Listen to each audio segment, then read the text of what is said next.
الذي خلق الموت والحياة ليبلوكم أيكم أحسن عملا وهو العزيز الغفور. أشهد أن لا إله إلا الله وحده لا شريك له، وأشهد أن محمدًا عبد الله ورسوله أرسله الله بالحق بشيرًا ونذيرًا وداعيًا إلى الله بإذنه وسراجًا منيرًا. اللهم صل وسلم على نبينا محمد وعلى آله وأصحابه الطيبين الطاهرين ومن تبعهم بإحسان إلى يوم الدين.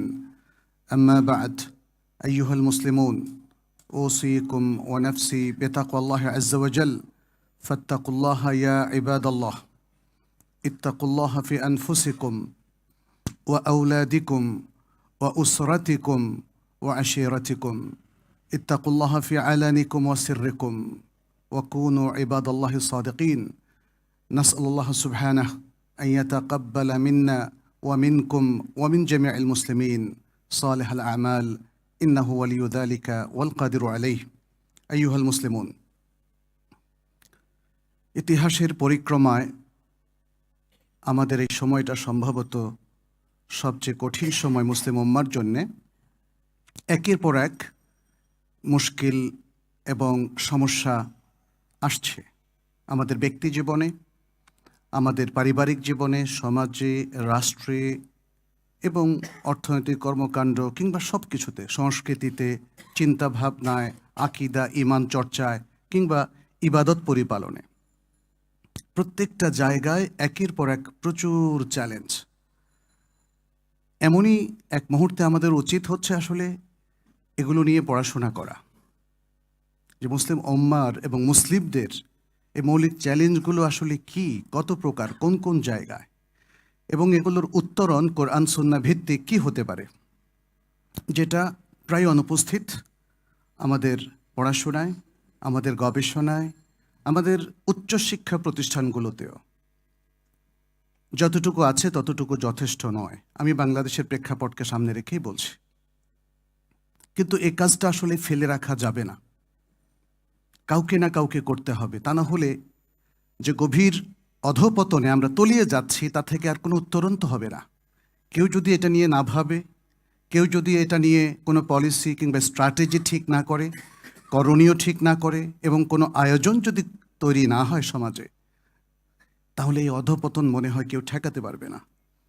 আর এটা স্বয়ং আল্লাহ তাআলা করে দেবেন না, কারণ আল্লাহর বান্দারা যদি তার নিয়ম মাফিক, তার নির্দেশনা মেনে না চলে, তাহলে সেই জায়গায় আল্লাহ উদ্ধার করবেন না। উদ্ধার করলে তার পরীক্ষা হচ্ছে না। তাহলে আমরা কি করলাম? আমরা অধঃপতনের দিকে যাচ্ছি, সেখান থেকে ফিরে আসছি না, আর আশা করছি আল্লাহ তাআলা সব কিছু ঠিক করে দেবেন। এটা আসলে আল্লাহর জাগতিক সিস্টেম নয়। আমরা প্রত্যেকটা ক্ষেত্রেই এই অধঃপতনটা দেখছি।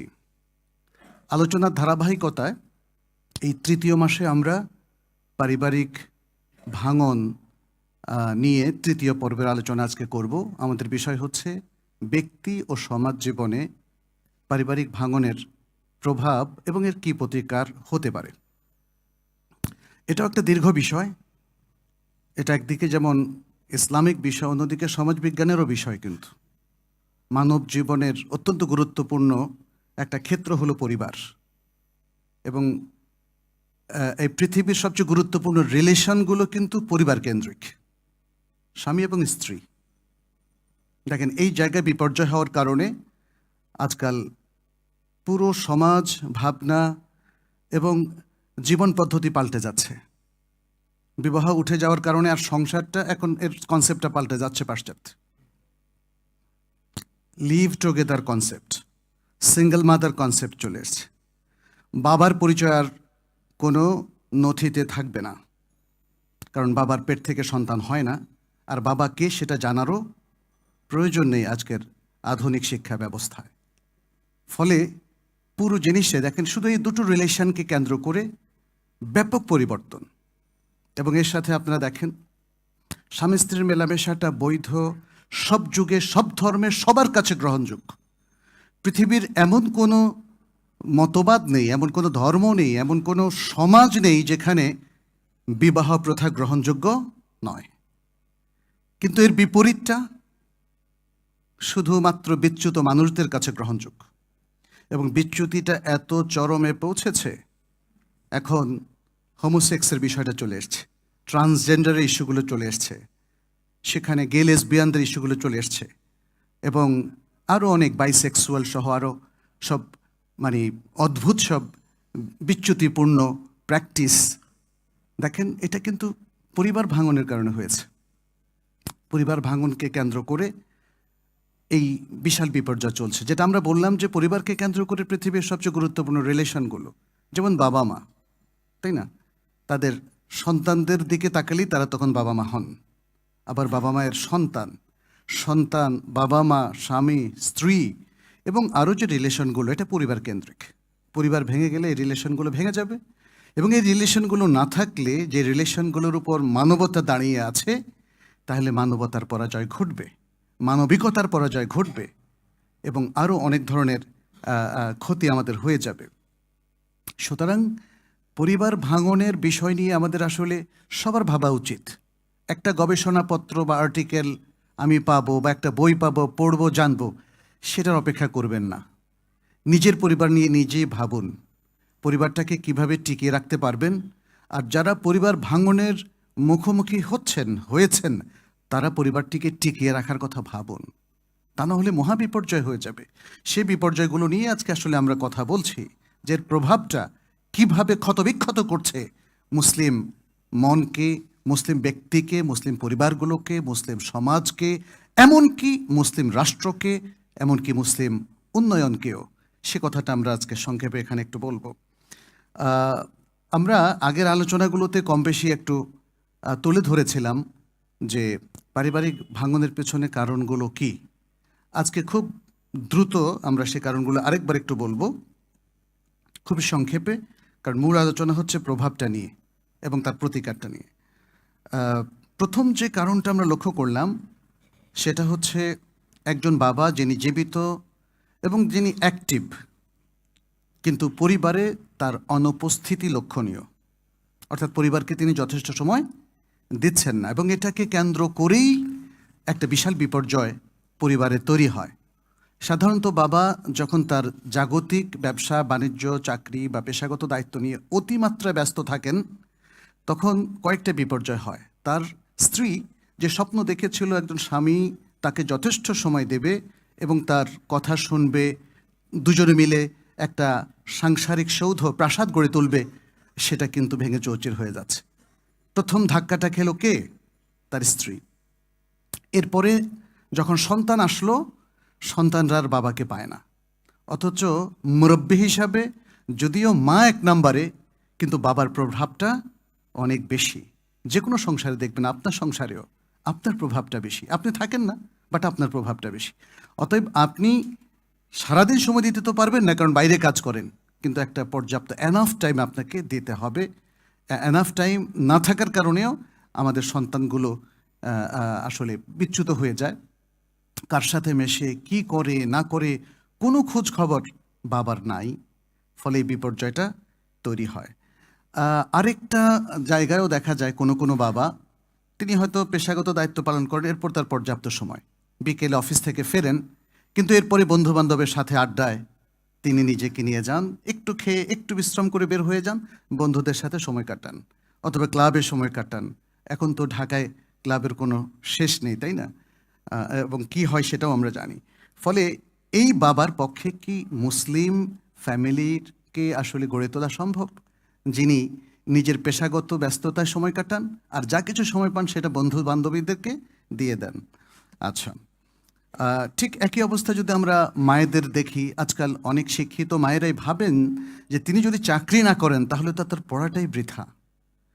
আমরাও কিন্তু শিক্ষা গ্রহণের দিকে মেয়েদেরকে উদ্বুদ্ধ করি, কিন্তু এর মানে নয় যে তিনি এমন চাকরি করবেন যাতে বাবাও চাকরি করছেন, মাও চাকরি করছেন, সন্তান বাবা মার এই উপস্থিতিতে ইয়েতিমের মতো মানুষ হচ্ছে।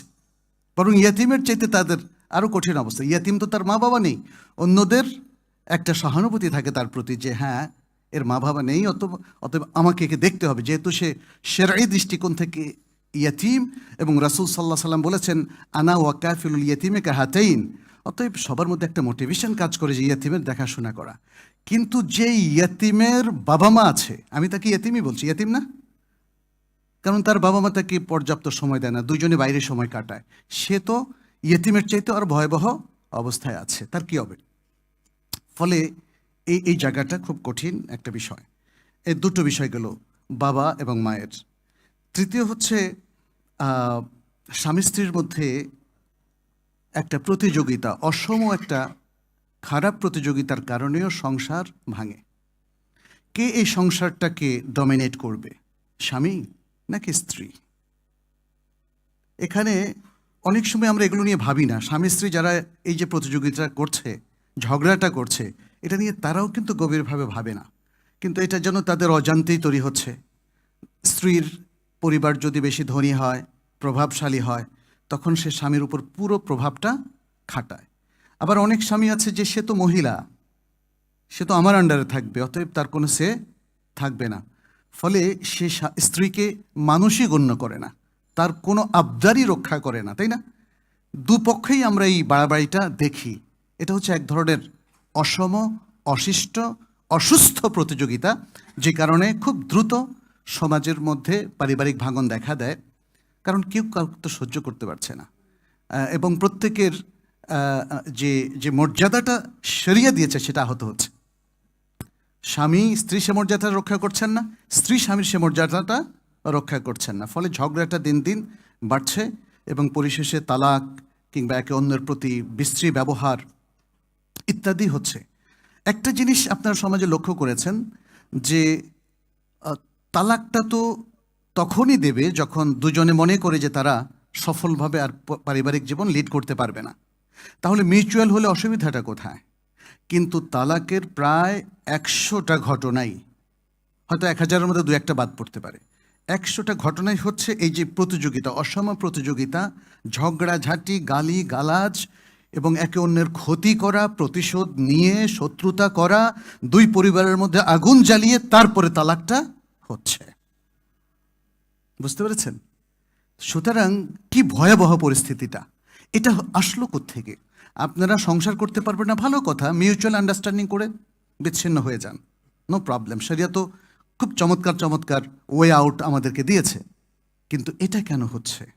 এর কারণটা হচ্ছে ওই যে পাওয়ার প্র্যাকটিস, স্বামী স্ত্রীর পজিশন প্র্যাকটিস, এবং তাদের আত্মগরিমা, ইগোইস্টিক অ্যাপ্রোচ, আমিই বড়, আমার কথাটাই রাখতে হবে, এবং এরপরে পুরো অ্যাপ্রোচ হয়ে যাচ্ছে কি নেগেটিভ, এবং যেটাকে আমরা বলি রিঅ্যাক্টিভ অ্যাপ্রোচ।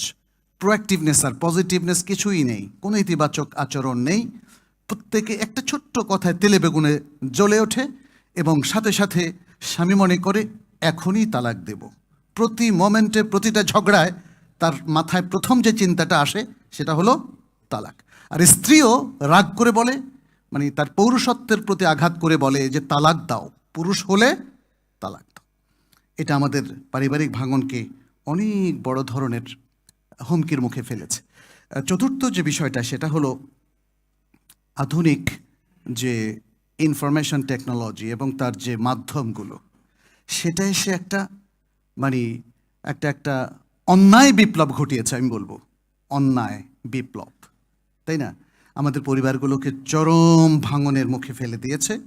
সিরিয়াল আপনারা জানেন, বিভিন্ন দেশের যে সিরিয়ালগুলো আছে, এখানে আমি জানি না এরা আপনি জানেন যে যারা অনলাইনে ভাইরাল হতে যায় সবসময় নেগেটিভ, ভালো জিনিস কিন্তু ভাইরাল হয় না।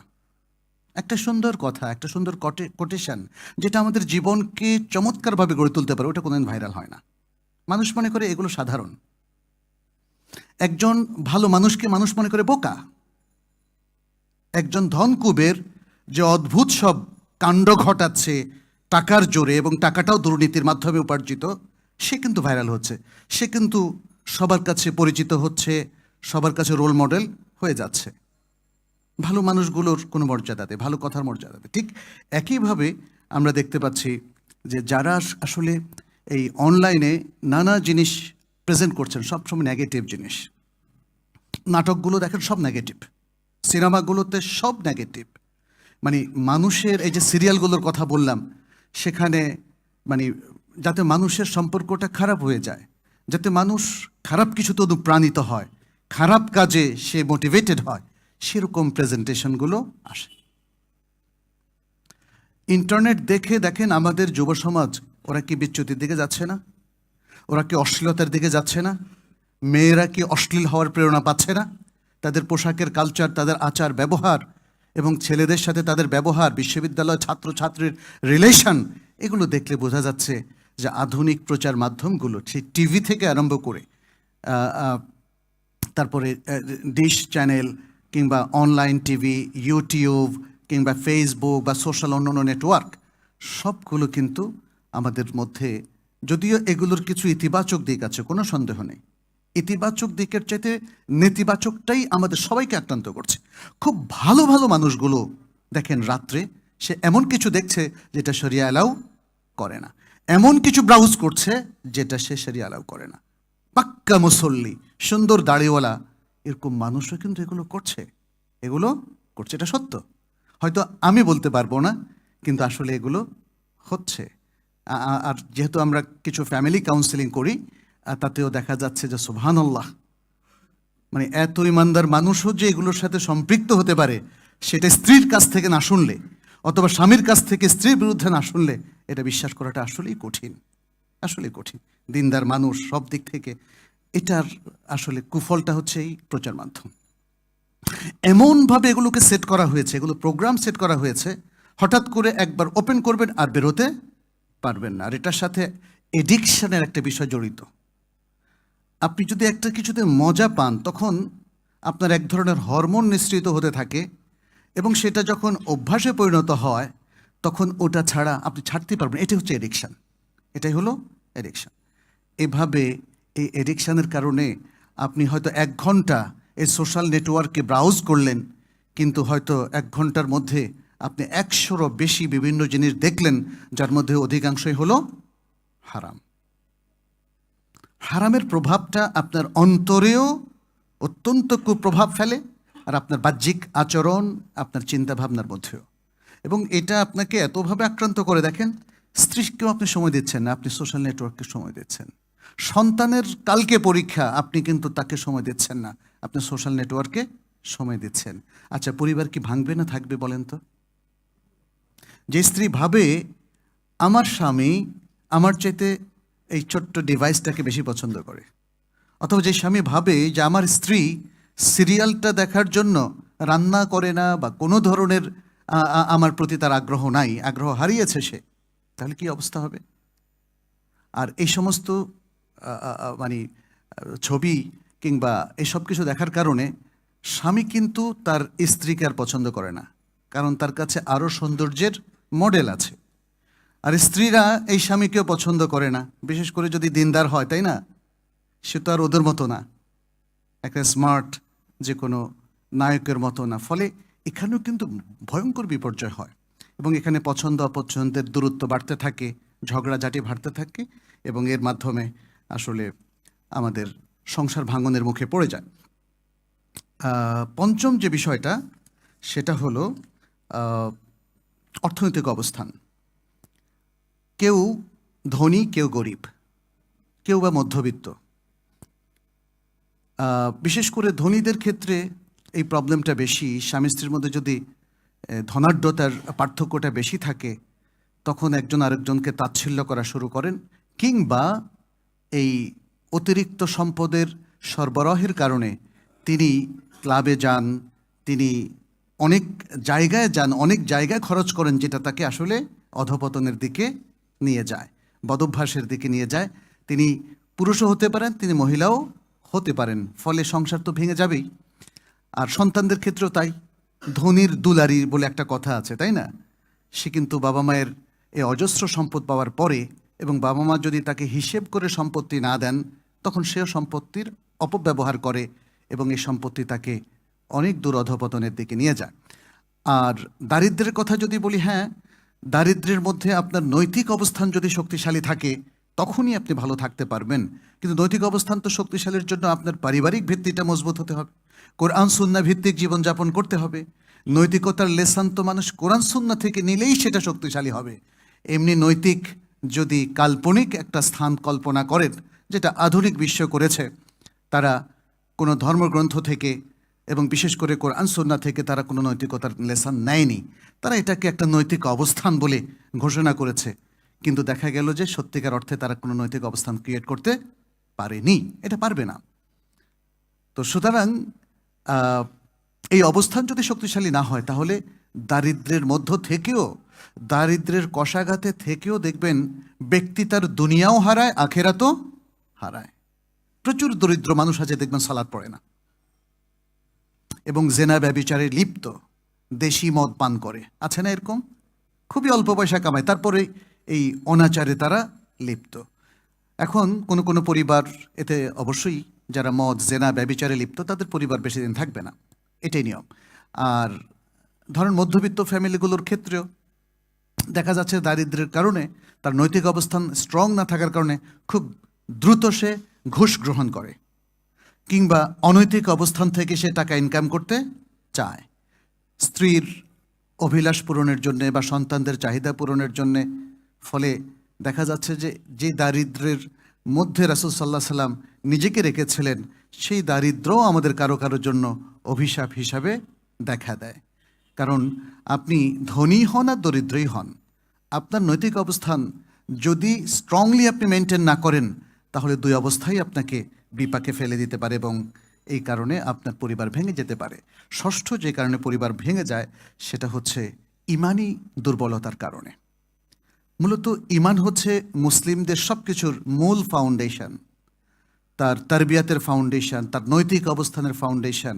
আর ইমান বলতে তো এটা আলাদা কিছু না, ইমান বিল্লাহ, আল্লাহর প্রতি ইমান, এবং ইমানের আরও যে রোকনগুলো আছে সেগুলোর পূর্ণাঙ্গ অবস্থান এবং সেগুলোর পূর্ণাঙ্গ অর্জন, এটা হলো ইমান।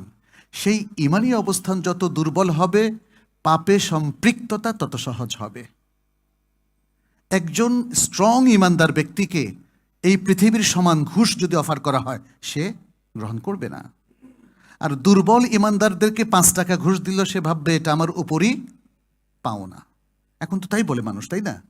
এবং এখন মানে দেখেন তাহলে কিভাবে মাস লেভেলে ইমানটা দুর্বল হয়েছে, যে মানুষ এখন অবলীলায় যে কোনো ঘুষ গ্রহণ করে, তার জন্য ফন্দি করে।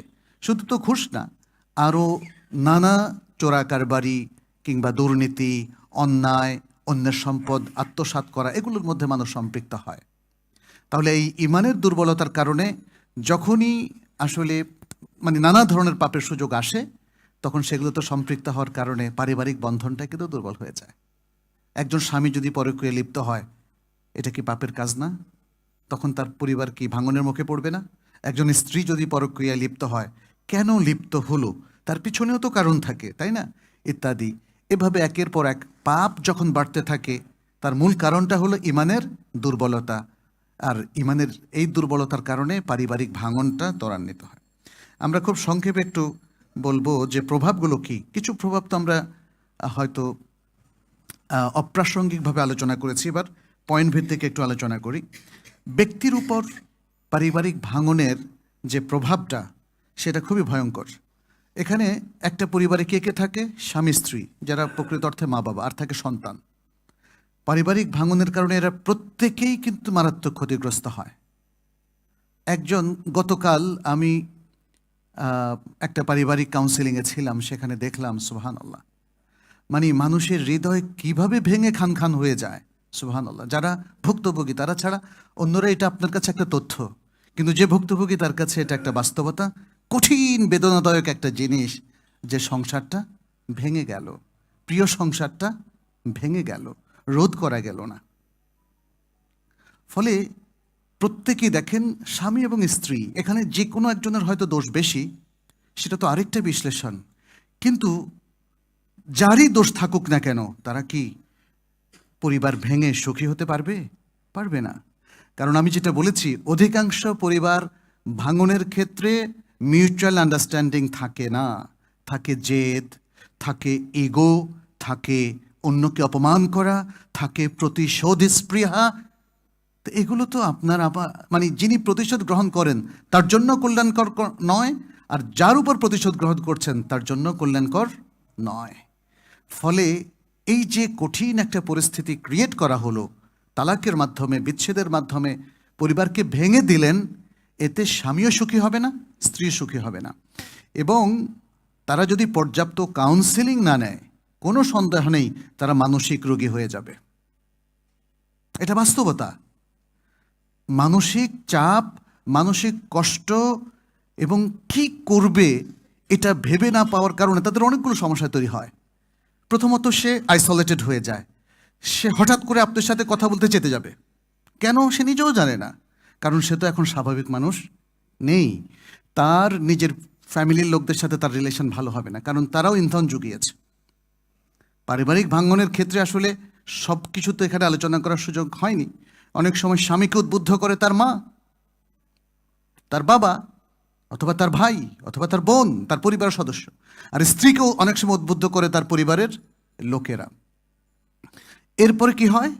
যখন তালাক হয়ে যাবে, এরপর সে আর কাউকে দেখতে পারে না। যদি নিজের আপন মা, বাবা, ভাই, বোন ইন্ধন যোগায়, সংসার ভাঙনের পরে তো তখন সে কিছু ফলাফল দেখে, তখন কিন্তু তার মা বাবা তার অনেক বড় শত্রু হয়ে যায়। কিছুদিন আগে স্বামীর বিরুদ্ধে অথবা স্ত্রীর বিরুদ্ধে যাকে সে আপন মানুষ মনে করেছিল আমার ভালো কাউন্সিলর, কিন্তু তাদের কারণে যখন তার প্রিয় সংসারটা ভেঙে গেল, তখন আর কাউকে দেখতে পারে না। সমাজে কারোর সাথে সে সুন্দরভাবে মিশতে পারে না, সে রিয়াক্টিভ প্রকৃতির হয়ে যায়। মানে এটা একটা মহাবিপর্যয়, এটা একটা মহা বিপর্যয়। এভাবে ব্যক্তি ক্ষতিগ্রস্ত হয়। সন্তানদের তো আরও করুণ অবস্থা। এই সন্তানরা কোথায় থাকবে এখন? কে দেখাশোনা করবে? হয়তো বলবেন মায়ের সাথে থাকবে।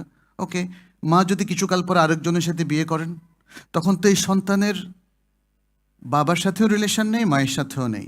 নতুন বাবা যে,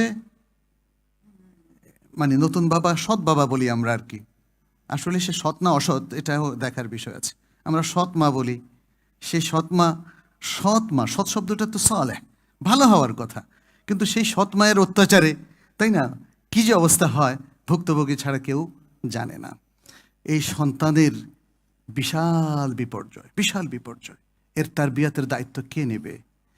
একে কে ভালোবাসা দেবে? একে কে আদর দেবে? একে কে স্নেহ বাৎসল্য দিয়ে গড়ে তুলবে বলেন তো? তাহলে এই সন্তানের শেষ পরিণতি কি হবে? এই জন্যই তো আপনি দেখবেন যে এই যে পথ শিশু, এদের মধ্য থেকে বড় বড় মাস্তান তৈরি হচ্ছে, অস্ত্রবাজ তৈরি হচ্ছে, ছিনতাইকারী তৈরি হচ্ছে। এদের দেখার তো কেউ নাই, কেউ নাই। সেটা নিয়েও আমরা কথা বলবো, তাহলে প্রতিকারটা কি হতে পারে। কিন্তু বাস্তবতা হচ্ছে এই, আপনি ধনী গরিব যাই হন না কেন, বা সমাজের যে কোনো শ্রেণীরই আপনি প্রতিনিধিত্ব করেন না কেন, আপনার সন্তান, আপনার সংসার ভেঙে গেলে তাকে মানুষ করাটা দুরূহ হয়ে পড়ে। দু চারজন সে হয়তো কোনো একটা আনুকূল্য পায়, বাকিরা আনুকূল্য পায় না। তারা ছন্ন ছাড়া জীবনযাপন করে এবং পারিবারিক ভাঙনের মুখোমুখি হয়ে তারা আসলে নিজেদেরকে মুসলিম উম্মার সম্পদ, দেশের সম্পদ, জাতির সম্পদ হিসাবে গড়ে তুলতে পারে না। ফলে এরা জাতির উপর একটা বলা মুসিবত আকারে দেখা দেয়। জাতীয় উন্নয়নেও এদের কোনো প্রভাব থাকে না। আচ্ছা, এরপরে স্বামী স্ত্রীর সম্পর্কের ক্ষেত্রে এটা তো গেল, আমরা দুটো বিষয় বললাম। তৃতীয় বিষয়টা হচ্ছে অন্যদের সাথে স্বামী স্ত্রীর সম্পর্ক। সেটা নিয়ে কিছুটা আমরা হাইলাইট করেছি, যে যেমন পরিবারের অন্য সদস্যের সাথেও তাদের রিলেশনটা খারাপ হয়ে যায়। অথচ মুসলিমদের বৈশিষ্ট্য ছিল কি? রাসূল সাল্লাল্লাহু আলাইহি ওয়াসাল্লাম যেটা বলেছেন, আল মুমিনু কাল মুমিন, আল মুমিনু লিল মুমিন কাল বুনিয়ান ইয়াশুদ্দু বা'দুহু বা'দা। মুমিনদের সম্পর্ক তাদের পরস্পরের মধ্যে একে অন্যের সাথে এরকম যে একজন আরেকজনকে আরও দৃঢ় বন্ধনে আবদ্ধ করে। এই হাদিসটা বুখারী মুসলিমের হাদিস এবং আরও অন্যান্য গ্রন্থে এসেছে। আরেকটা হলো কুল্লুল মুসলিম আলাল মুসলিম হারামুন দামুহু ওয়া মালুহু ওয়া ইরদুহু। প্রত্যেক মুসলিম অন্য মুসলিমের জান কবজ করা বা জান নেওয়া, জানের উপর হামলা করা, তার সম্পদ নেওয়া, তার সম্মানের উপর আঘাত করা, এটা হারাম, এটা হারাম। কিন্তু আমরা দেখি যে পারিবারিক ভাঙনের পরে এগুলো ঝুঁকির মুখে পড়ে। এভাবে পারস্পরিক যে ভালোবাসা, সম্প্রীতির বন্ধনে আমাদের থাকার কথা ছিল, সেটা তখন নষ্ট হয়ে যায়। ফলে পারিবারিক ভাঙনের পরে দেখবেন যে অন্যরাও তাকে খারাপ চোখে দেখে। মোতাল্লাকাকে অনেক দুষ্ট লোকেরা টিজ করে অথবা ডিস্টার্ব করে, তাই না? এভাবে নানা রকম সমস্যা তৈরি হয়। এক্ষেত্রে আমরা দেখি যে অনেক সময় পারিবারিক ভাঙনের কারণে বাইরের লোকেরাও আপনাদের সাথে সম্পর্ক নষ্ট করে। এরকম একটা ঘটনা আয়েশা রাদিয়াল্লাহু তাআলা আনহার যখন ইফকের ঘটনা ঘটেছিল, তখন এই ইফকের ইন্ধন যারা দিয়েছে তাদের বিরুদ্ধে আবু বকর রাদিয়াল্লাহু তাআলা আনহু, যেহেতু তিনি আয়েশা রাদিয়াল্লাহু তাআলা আনহার বাবা ছিলেন, তিনি একটা ব্যবস্থা নিতে চাচ্ছিলেন যে যাদেরকে তিনি আর্থিক সহযোগিতা করতেন সেটা বন্ধ করে দেবেন, কারণ তারা ইফকের ঘটনা ঘটিয়েছে বা এটাকে আরও প্রচার করছিল। তার প্রিয় কন্যার বিরুদ্ধে একটা মিথ্যা ঘটনা রটনা হিসেবে তারা ছড়াচ্ছিল। তো তিনি যখন এটা করতে গেলেন, তখন যে আয়াতটা নাজিল হলো সূরা নূরের 22 নম্বর আয়াত, যেখানে আল্লাহ তাআলা বলছেন, আলা তুহিব্বুনা আন ইয়াগফিরাল্লাহু লাকুম ওয়াল্লাহু গাফুর রাহিম, তোমরা কি পছন্দ করো না যে আল্লাহ তোমাদেরকে ক্ষমা করে দিন, আর আল্লাহ তো ক্ষমাশীল করুণাময়। তখন তিনি ওই মানে যেই সাহায্যটা বন্ধ করছিলেন সেখান থেকে ফেরত আসলেন। আসলে তাকে কেন্দ্র করেই আল্লাহ সুবহানাহু ওয়া তাআলা এই আয়াতটা নাজিল করলেন, যেখানে বললেন এই সূরা নূরের 22 নম্বর, যেন তোমাদের মধ্যে যারা মর্যাদা এবং প্রাচুর্যের অধিকারী তারা যেন এমন কসম না করে যে তারা তাদের নিকটবর্তী আত্মীয় স্বজন, মিসকিন এবং আল্লাহর পথে যারা মুহাজির তাদেরকে কোনো সাহায্য সহযোগিতা করবে না, এমন কসম যেন তারা না করে। তাহলে কিন্তু এটা তো একটা বুদ্ধিবৃত্তিক কাজ, এবং এটা কোরআন সুন্নাহর নির্দেশনা যে পারিবারিক ভাঙনের কারণে আমরা যেন রেগে গিয়ে তাদের উপর আরও ঝামেলা না পাকাই এবং তাদেরকে ক্ষতিগ্রস্ত না করি। কিন্তু এটা তো কেউ মানে না। মানে দেখবেন যে প্রত্যেকেই বাস্তব জীবনের তার যে আবেগ, অনুভূতি, তার যে হিংসা বিদ্বেষ, তার যে প্রতিশোধ, এগুলো দিয়ে সে আসলে মোকাবেলা করে। ফলে এগুলো ঘটবে। কোরআনের কাছে এসে কোরআনের আয়াত বিশ্লেষণ করে কয়জনই বা নিজেকে সংশোধন করে, তাই না? আচ্ছা, এরপরে পারিবারিক ভাঙনের কারণে আমরা দেখতে পাচ্ছি স্বামী, স্ত্রী এবং সন্তান এরা কোনো কোনো অবস্থায় দেখা যাচ্ছে যে এনহেরাফের দিকে, অধপতনের দিকে চলে যায়, হতাশায় কিংবা সামাজিক বিভিন্ন অব্যবস্থাপনায় কিংবা তাদের পাশে কাউকে দাঁড়ানোর জন্য না পাওয়ার কারণে এরা আসলে অধপতনের দিকে চলে যায়। আর চতুর্থ যে সবচেয়ে ক্ষতিটা হয় সেটা হলো সামাজিক মূল্যবোধ এবং নৈতিকতার যে স্খলন। শুধু এদের না, এদের মাধ্যমে পুরো সমাজের একটা স্খলন হয়। যারা নৈতিকভাবে স্খলিত হয়, পরিবার থেকে বিচ্ছিন্ন হয়ে পড়ে, আপনি দেখেন আমেরিকান কিংবা ইউরোপিয়ান সমাজে পরিবার থেকে বিচ্ছিন্ন ব্যক্তিবর্গেরই বেশিরভাগ নৈতিক স্খলন, অশ্লীলতা, এবং সেটা তারা সারা বিশ্বে ছড়িয়ে দিতে চায়। আমাদের অত্যন্ত প্রিয় একজন শেখ প্রফেসর ডক্টর মোহাম্মদ বিন মোহাম্মদ আল মুখতার শানকিতি, আমি ওনার একটা আলোচনা শুনছিলাম মসজিদে নববীতে। সে আলোচনার শেষে তিনি একটা কথা বললেন, সম্ভবত নারী পুরুষের একটা রিলেশন নিয়ে তিনি সেদিন দার্স দিয়েছিলেন। শেষে বললেন, যে কোনো একটা প্রশ্নের উত্তরে শেষে তিনি সবসময় দার্সটা শেষ করতেন খুব মোটিভেশনাল কিছু নাসিহা দিয়ে। সেখানে তিনি বললেন, দেখেন, কোনো নারী যদি তার ইজ্জত হারায় একবার, তখন সে যত ভালোই থাকুক না কেন ইজ্জত হারানোর আগে হয়তো কারো কূটকৌশলে, কারো ষড়যন্ত্রে, কারো ভুল পরামর্শে অথবা পরিস্থিতির কারণে সে হয়তো এভাবে তার ইজ্জত হারালো, কিন্তু একবার ইজ্জত হারানোর পরে এটা তার কাছে নর্মাল হয়ে যায়। আর সেকেন্ড যে বিপর্যয়টা ঘটে সেটা হচ্ছে সে চায় সারা পৃথিবীতে আর কোনো সম্ভ্রান্ত মহিলা না থাকুক, সবাই তার মতো ইজ্জত হারা হয়ে যাক। এটা কিন্তু সত্য ঘটনা। আজকে যেমন কেন মুসলিম দেশগুলোতে সমকামিতা ঢুকছে, ট্রান্সজেন্ডার ঢুকছে, কেন মুসলিমরা বা কারা ঢুকাচ্ছে? এটা ঢুকাচ্ছে তারা যারা এগুলোতে সম্পৃক্ত হয়ে নিজেদের সমাজে রাষ্ট্রীয় আইনের বৈধতার মধ্যে সব কিছু প্রতিষ্ঠিত করে ফেলেছে। এখন তারা চায় সারা বিশ্বে, শুধু না, চাঁদের দেশে, মঙ্গল গ্রহে বা পৃথিবীর যত জায়গায় তাদের যাওয়ার সুযোগ থাকবে সব জায়গায় তারা এই অনাচারগুলোকে, এই অধপতনগুলোকে তারা প্রতিষ্ঠিত করবে। ফলে তাহলে কি দেখছি আমরা? মানে পারিবারিক বিচ্ছিন্নতার কারণে যারা ভুল পথে গিয়েছে তারাই প্রভাবশালী হয়ে উঠছে, দুর্নীতিপরায়ণ, অশ্লীলতায় মানে নিমজ্জিত লোকগুলো তারাই প্রভাবশালী হয়ে উঠছে এবং তারা এটাকে ছড়িয়ে দিতে চায়। পারিবারিক ভাঙন রোধ না করতে পারলে মুসলিম সমাজও কিন্তু সেম অধপতনটা দেখা দেবে। আপনি দেখেন এই সমাজের মধ্যেও পরিবার থেকে মুক্ত যারা ট্রান্সজেন্ডার হিসেবে এখন নিজেদেরকে পরিচয় দিচ্ছে কিংবা এরকম আরও দেখেন আশেপাশে, তারাই কিন্তু এই অধপতনগুলোকে প্রথম নিয়ে নিচ্ছে, প্রতিনিধিত্ব করছে এবং সেগুলো সবার মধ্যে ছড়িয়ে দেওয়ার মতো ষড়যন্ত্র তারা করছে। তাহলে এই ষড়যন্ত্র যদি বাস্তবায়ন হয় তাহলে নৈতিক অধপতনটা আরও ত্বরান্বিত হবে। মানুষের মধ্যে ভালো মন্দের আর কোনো অনুভূতি থাকবে না। এখন যেমন পাশ্চাত্যের মধ্যে ভালো মন্দটা কি, টাকা দিলাম ঠকালাম না, এটা কিন্তু অশ্লীলতা, যৌন বিকৃতি, নারী পুরুষের অবাধ মেলামেশা, এগুলো সেখানে আইনসিদ্ধ এবং এগুলো সেখানে কোনো পাপের কাজ নয়, কোনো অন্যায় কাজ নয়। কিন্তু মুসলিমদেরকে তো তাদের সাথে মেলানো হবে না, এবং সত্যিকার অর্থে সেটা অবশ্যই অন্যায়। মানুষের বিবেক যদি ধ্বংস করে দেওয়া যায়, নৈতিক অবস্থানটা যদি ধ্বংস হয়ে যায়, তাহলে কিন্তু আর কিছুই থাকে না। পারিবারিক ভাঙনটা সমাজের নৈতিক অবস্থানকে একদম নিঃশেষ করে দেয়, সমস্ত মূল্যবোধকে ধ্বংস করে দেয়। আপনি দেখেন না, যারা আজকে সম্ভ্রান্ত জীবন থেকে চ্যুত হয়েছে, যে পুরুষ কিংবা যে মহিলা অশ্লীল জীবনযাপন করছে, জেনা, ব্যভিচার, নাইট ক্লাবে যারা জীবনযাপন করছে, তাদের জীবনটা দেখেন, তাদের লাইফস্টাইলটা একটু দেখেন না। সেখানে নৈতিকতার জায়গাটা কোথায় খুঁজে পাবেন? কিছু ভালো জায়গাটা কোথায়? নৈতিক বোধটা কোথায়? সুকুমার বৃত্তিগুলো কোথায়? কিছু সেখানে নাই, কিছু সেখানে নাই। অতএব আমাদেরকে এই বিষয়গুলো একটু ভাবতে হবে।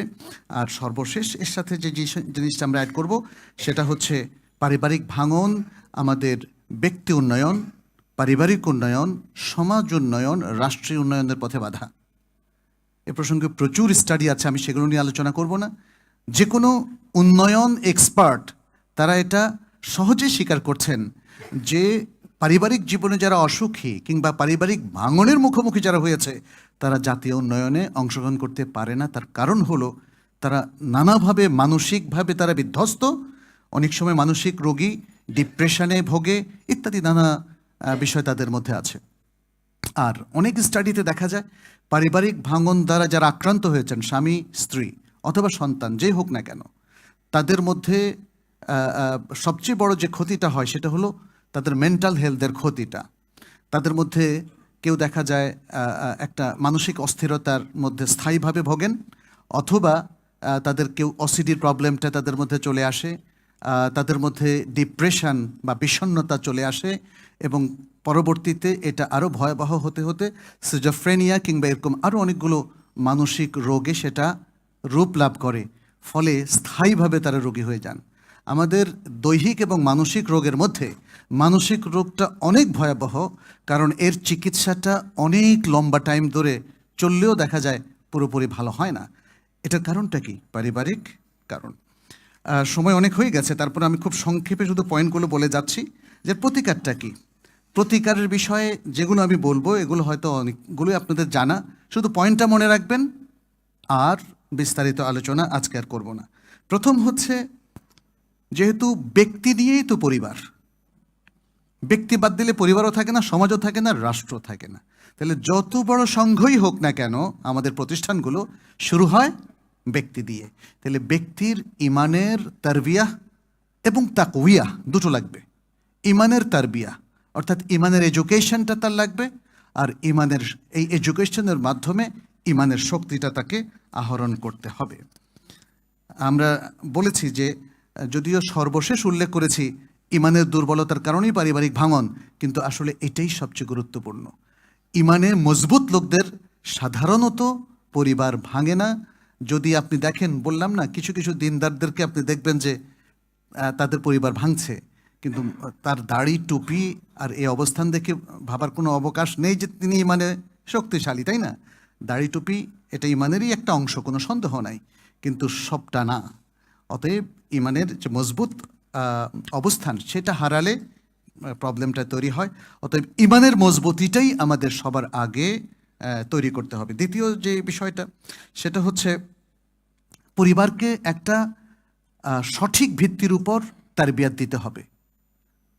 পরিবার যেন ইসলামিক তারবিয়াতটা পায়, সালাতের তারবিয়াতটা পায়, সিয়ামের তারবিয়াতটা পায়, ইসলামের ইবাদতগুলো তারবিয়াতটা পায়, আকিদা এবং ইমানের তারবিয়াতটা পায়, তাহলে সে সত্যিকার দিনদার হয়ে উঠবে এবং সে সুন্দর নৈতিক অবস্থানে থাকবে। অন্যথায় আপনি দেখেন না যে পৃথিবীর মানে বিভিন্ন কর্মকাণ্ডে যেগুলোকে আমরা পছন্দ করি না, এখানে যারা আছে তাদের বিয়ে শাদী কমে গেছে একদিকে, আর সেটা স্থায়ী হচ্ছে না, খুব দ্রুত তালাক তালাক তালাক। আমাদের ঢাকা শহরেও তালাক প্রতি বছর আগের তুলনায় বাড়ছে, এবং সেটা শিক্ষিতদের মধ্যেই বেশি। শিক্ষিত বলতে আধুনিক শিক্ষিতদের কথা বলছি। আচ্ছা, তৃতীয় যে কারণটা সেটি হচ্ছে স্বামী স্ত্রীর জীবনে পরিবারের অন্যান্য সদস্যদের অযাচিত এবং অনাকাঙ্ক্ষিত হস্তক্ষেপ। তারা এমন কিছু তাদের কানে দেয় যে কারণে ভাঙনটা ত্বরান্বিত হয়। যেমন স্বামীর কানে তার মা বাবা অথবা তার ছোট ভাই বোন এমন কিছু দিল তার স্ত্রীর বিপক্ষে, ফলে তার আচরণটা বদলে গেল তার স্ত্রীর প্রতি। আবার ঠিক একই অবস্থা স্ত্রীর কানে তার মা বাবা কিংবা তার আত্মীয় স্বজন বা তার আপনজনকেও যদি স্বামীর বিরুদ্ধে কিছু তাকে আইডিয়া দেয়, কিছু পলিসি দেয়, কিছু অভিযোগ দেয়, তাহলে দেখা যাচ্ছে যে সে স্বামীর প্রতি আসলে অনাগ্রহী হয়ে পড়ে, এবং এরপরে শুরু হয় তো যুদ্ধ, বুঝতেই পেরেছেন। ফলে এই অনাকাঙ্ক্ষিত হস্তক্ষেপটা কমাতে হবে। স্বামী স্ত্রীর মধ্যে কিছু ঘটবেই, মানে কেউ যদি হস্তক্ষেপ না করে তবুও কিছু ঘটবে। এই অবস্থায় কি করতে হবে? এই অবস্থায় করতে হবে যে তোমরা তোমাদের প্রবলেম নিজেরা সলভ করো, আমাদেরকে ইনভলভ করো না, কারণ ইনভলভ হলেই বায়াসড হয়ে যাবে। স্বামীর আত্মীয় স্বজন স্বামীর পক্ষে থাকবে, স্ত্রীর আত্মীয় স্বজন স্ত্রীর পক্ষে থাকবে। তারা অন্ধ, তারা কিন্তু নিজের মেয়ের ভুল কখনো দেখবে না, এবং স্বামীর বাবা মা এবং তার আত্মীয় স্বজন তাদের সন্তানের ভুলও দেখবে না। ম্যাক্সিমাম জায়গায় আমরা দেখেছি যে তারা বায়াসড হয়। তাহলে এই বায়াসনেসের মধ্য দিয়ে তাহলে যুদ্ধ তো আরও ভালো করে বাঁধবে, তাই না? ফলে তাদের তাদাখুল জানা না হয়। আচ্ছা, এই যে তিনটা জিনিস বললাম, এটাকে বলা হয় প্রিভেন্টিভ মোড। প্রিভেন্টিভ, আপনি যদি শুরু থেকে তিনটা জায়গায় কাজ করেন তাহলে ভাঙনের মুখে পড়বে না। এটা হলো প্রিভেন্টিভ। আগে থেকে যেমন স্বাস্থ্যর কিছু প্রিভেন্টিভ মোড আছে। আর যদি ভেঙে যেতে বসে তখন কি করবেন? এটা হলো ট্রিটমেন্ট। এই ট্রিটমেন্টের ক্ষেত্রে কয়েকটা আমাদের পরামর্শ আছে। সেই পরামর্শের মধ্যে 1 নম্বর হচ্ছে আমাদের যে দিনই প্রতিষ্ঠানগুলো আছে, যার মধ্যে মসজিদ 1 নম্বরে, এই প্রতিষ্ঠানগুলোকে এগিয়ে আসতে হবে। এবং পাশাপাশি দিনের প্রতিষ্ঠান হিসাবে আমরা ওলামায়ে কেরামকে বলবো, এক একজন আলেম এক একটা প্রতিষ্ঠান। এই সমাজের পরিবারগুলোকে আরও মজবুত করার জন্যে, তাদের জীবনটাকে আরও সুন্দর করার জন্য আলেমদের রোল প্লে করতে হবে। এবং ফাতাওয়া কমিটিরও এক্ষেত্রে বিশাল ভূমিকা আছে। আমাদের অনেক ফাতাওয়া কমিটির ফাতাওয়া দেখে আমরা অবাক হই যে তারা যেমন হয়তো আরেকটু গবেষণা করে ফাতোয়া দিলে অনেক পরিবার টিকে যেত, কিন্তু এই জায়গায় কিছু কিছু মুফতি হয়তো যাদের জ্ঞান কম, তারা এতটাই রিজিড যে না, মানে আরও অনেক কিছু এখানে বিবেচনায় নেওয়া যেত ফাইনাল কনক্লুশনের আগে, সেটা না করে তারা সরাসরি ফাতোয়া দিয়ে ওকে শেষ, সব কিছু শেষ। তো এইভাবে ফাতোয়া কমিটিগুলোর কিন্তু আসলে বিচক্ষণতার প্রয়োজন আছে, এবং তারা যাতে পরিবার ভাঙনটা কমে সেরকম কোরআন হাদিসের দৃষ্টিতে সেটা ঠিক রেখেই ফাতোয়া দেবে। দ্বিতীয় যেটা মুআসসাসা তারবিয়া, যেটা আমরা বলবো তারবিয়তি কিছু প্রতিষ্ঠান। তারবিয়তি প্রতিষ্ঠান যেমন কিছু শিক্ষা প্রতিষ্ঠান হতে পারে, অথবা শিক্ষা প্রতিষ্ঠানের সাথে সমাজের সবাইকে উপকৃত করার জন্য কিছু উইং থাকতে পারে। এর মধ্যে যেমন মসজিদের মধ্যে যেমন মুর্শেদ নামে একটা পদ, কাউন্সিলর একটা পদ থাকতে পারে। তারপরে মাদ্রাসাগুলোতে কিংবা শিক্ষা প্রতিষ্ঠানগুলোতেও আপনার আরবিতে বলা হয় মুর্শেদা তল্লাবি, স্টুডেন্ট কাউন্সিলর, এরকম কিছু পদ থাকতে পারে। সেখানে তারা হয়তো যে কোনো পরিবারকে, স্টুডেন্টের অভিভাবক অভিভাবিকাকে তারা কিছু কাউন্সেলিং করতে পারে। অথবা কোনো পরিবার যদি আসে সরাসরি যে তাদের কিছু প্রবলেম তারা ফিল করছে, তাদের কাছে আসতে পারে। এবং এটা শুধু মসজিদ কিংবা মাদ্রাসা ছাড়াও আলাদাও থাকতে পারে কিছু প্রতিষ্ঠান যারা পারিবারিক কাউন্সেলিং করে থাকে এবং পরিবারগুলোকে ভাঙনের হাত থেকে বাঁচাতে পারে। এরপরে যে বিষয়টা সেটি হচ্ছে ইসলামী কিছু সাংস্কৃতিক এবং প্রচারমূলক প্রতিষ্ঠান থাকতে হবে, যারা এখন যে প্রচার মাধ্যমগুলোতে গণহারে অশ্লীলতা ছড়াচ্ছে সেই জায়গাগুলো রোধ করার জন্য, এবং কনস্ট্রাকটিভ বা গঠনমূলকভাবে কিছু বক্তব্য তারা প্রচার করবে, যাতে পরিবেশ, যাতে পরিবারগুলো একটা সুন্দর নির্দেশনা পায়, এই ভাঙনের মুখে পড়ার যে ঝুঁকিতে তারা রয়েছে তা থেকে নিজেদেরকে রক্ষা করতে পারে, এবং যদি ভেঙে যাওয়ার উপক্রম হয় সে জায়গায় প্রপার ট্রিটমেন্টটা তারা পায়, এরকম প্রতিষ্ঠান থাকতে হবে। আর কিছু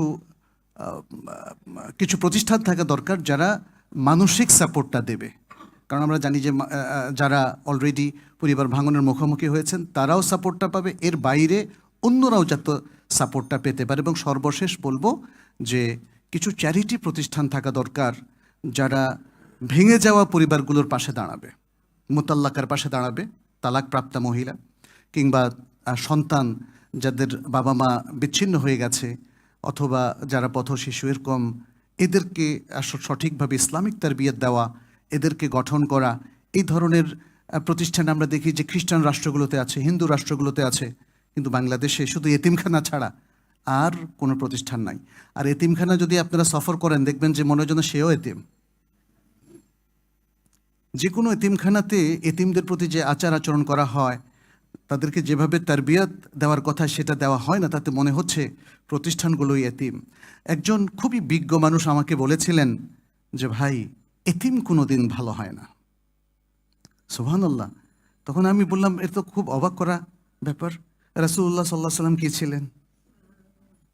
এতিম ছিলেন কি না? আল্লাহু আকবার। আমি আমার এই ছোট্ট জীবনে অনেক ইয়াতিমকে দেখেছি যারা দেশের স্বনামধন্য সুপ্রতিষ্ঠিত ব্যক্তিত্বে পরিণত হয়েছেন। তাহলে এই যে একটা জিনিস আপনার মাথা থেকে নিজে বের করলেন অন্যায়ভাবে, এটা অন্যায় না? এতিম কোনোদিন মানুষ হয় না, এটা কেন বলছেন? বরং বলেন ইয়াতিমদেরকে মানুষ করার জন্য, কিংবা এই যে ভাঙনের মুখোমুখি পড়া এই লোকদেরকে, অথবা এই সন্তানদেরকে, অথবা এই স্বামী এবং স্ত্রীকে, তাদেরকে সঠিক রাস্তায় রাখার জন্য আমরা কাজ করি, কিছু প্রতিষ্ঠান গড়ে তুলি। মানে আজকে যদি একটু খেয়াল করে দেখেন, এদের পাশে দাঁড়ানোর জন্য আমাদের মুসলিম, মানে একদম যারা যারা সহিভাবে সব কিছু করে, এরকম কি কোনো প্রতিষ্ঠান আছে, এনজিও আছে? অন্ধদেরকে নিয়ে কাজ করার, পথ শিশুদেরকে নিয়ে কাজ করার, কিংবা পারিবারিক ভাঙনের মুখোমুখি হয়ে যে সমস্ত নারীরা অসহায় অবস্থায় আছেন, বিধবারা অসহায় অবস্থায় আছেন, আমরা বিচ্ছিন্নভাবে করি, কিন্তু আমাদের প্রাতিষ্ঠানিক কোনো রূপ নাই। অন্ধদেরকে নিয়ে কাজ করার কোনো রূপ নাই। এদেশের অসহায় মানুষ, নিরন্ন মানুষ, কিংবা আরও যে সমস্ত বিভিন্ন শ্রেণীর মানুষ আছে, এদের পাশে কারা দাঁড়াচ্ছে জানেন? এদের পাশে সেই সমস্ত লোকেরা দাঁড়াচ্ছে যারা আমাদের ইমানটাকে বরবাদ করে দিচ্ছে। মিশনারি টাইপের বিভিন্ন লোকরা বিভিন্ন জায়গায়, আপনি সেই লালমনিরহাট, দিনাজপুর, রাঙ্গামাটি কিংবা হিল ট্র্যাক্স, বিভিন্ন জায়গায় ঘুরে দেখেন, সেখানে আমাদের আলেম ওলামার অনুপস্থিতি এবং আমাদের সত্যিকারের দিনদার ভাইদের অনুপস্থিতি, তাদের প্রতিষ্ঠানের অনুপস্থিতি, কিন্তু আছে বিদেশি সকল এনজিও। ফলে তারা তাদের আনুকূল্য পেয়ে আসলে অন্য ভাবধারায় জীবন করছে। অতএব আমাদেরও এই ধরনের প্রতিষ্ঠান গড়ে তোলা দরকার, যাতে আমরা আমাদের সমাজের সকলকে এই আনুকূল্য দিতে পারি। তো আল্লাহ তাআলা আমাদের সবাইকে তৌফিক দান করুন, সঠিকভাবে আমরা যেন এর প্রতিকারটা করতে পারি, ভাঙনটাকে রোধ করতে পারি, পারিবারিক ব্যবস্থাপনাকে সবচেয়ে মজবুত ব্যবস্থাপনা হিসাবে আমরা মুসলিম কমিউনিটিকে যেন রক্ষা করতে পারি। আল্লাহ যেন আমাদেরকে সে তৌফিক দান করেন। আকুলু কাউলি হাদা ওয়া আস্তাগফিরুল্লাহ লি ওয়া লাকুম ওয়া লিসাইরিল মুসলিমিন ফাস্তাগফিরুহু ইন্নাহু হুয়াল গাফুরুর রাহিম। আলহামদুলিল্লাহ ওয়াসসালাতু ওয়াসসালামু আলা রাসূলিল্লাহ ওয়া আলা আলিহি ওয়া আসহাবিহি ওয়া মান ওয়ালা। ইবাদাল্লাহ ইত্তাকুল্লাহ ওয়াত্তাবিউ সুন্নাতা নাবিয়্যিকুম ওয়া কুনু ইবাদাল্লাহিস সাদিকিন আল মুমিনিন আল মুখলাসিন আল মুত্তাকিন। নাসআলুল্লাহ সুবহানাহু আন ইউওয়াফফিকানা ওয়া ইয়্যাকুম লিমা ইউহিব্বু ওয়া ইয়ারদা ওয়া ইয়াজআলানা ওয়া ইয়্যাকুম মিন ইবাদিহিল মুত্তাকিন। ইবাদাল্লাহ, আমরা আসলে এতটা সময় কথা বলতে চাইনি, কিন্তু বিষয়টা আমাদেরকে ঠেলে দিয়েছে, ফলে কিছু সময় আজকে বেশি নিয়েছি। খুবই সংক্ষেপে আমরা এই দ্বিতীয় খুতবাও শেষ করব ইনশাআল্লাহ। ছোট্ট দুই একটা বিষয় আপনাদের সাথে একটু শেয়ার করতে চাই। প্রথমে আমাদের as-সিদ্দিক মসজিদের যে হালাকাতু তাহফিজুল কোরআন আছে, সেখানে ভর্তি চলছে, জেনারেল শিক্ষিতদের জন্য ভর্তি চলছে, বাচ্চাদেরও এখানে হালাকাতু তাহফিজুল কোরআন হয়ে থাকে, আপনারা জানেন, ছেলেদের মেয়েদের পৃথক পৃথক। এবং যার পরিচালনায় হয় সে আমাদের স্নেহাস্পদ শেখ হোসেন মাদানী মদিনা বিশ্ববিদ্যালয় থেকে তিনি পড়াশোনা করেছেন এবং মসজিদে নববীতেও তিনি হালাকাগুলো পরিচালনা করেছেন এবং সেখান থেকে ইজাজা প্রাপ্ত। অতএব এটা একটা বড় ধরনের সুযোগ, আপনারা তাতে এনরোল করবেন ইনশাআল্লাহ, আপনাদের সন্তানদেরকেও এখানে দিতে পারেন।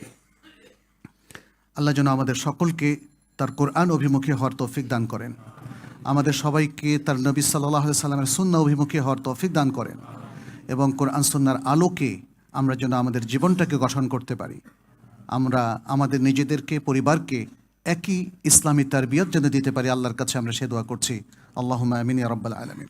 আমাদের কাছে অনেকেই দোয়া চেয়েছেন, মৃত ব্যক্তিরা আছেন, তাদের আত্মীয় স্বজন আমাদের কাছে দোয়া চেয়েছেন, অসুস্থ ব্যক্তিরা দোয়া চেয়েছেন, বিপদগ্রস্ত অনেক ব্যক্তি আছেন তারাও দোয়া চেয়েছেন। আমরা তাদের সবার জন্য দোয়া করি। প্রথমত মৃতদেরকে যেন আল্লাহ তাআলা ক্ষমা করে দেন, তাদের কবর আযাব যেন মাফ করে দেন, তাদেরকে জান্নাতুল ফেরদাউস যেন নসিব করেন।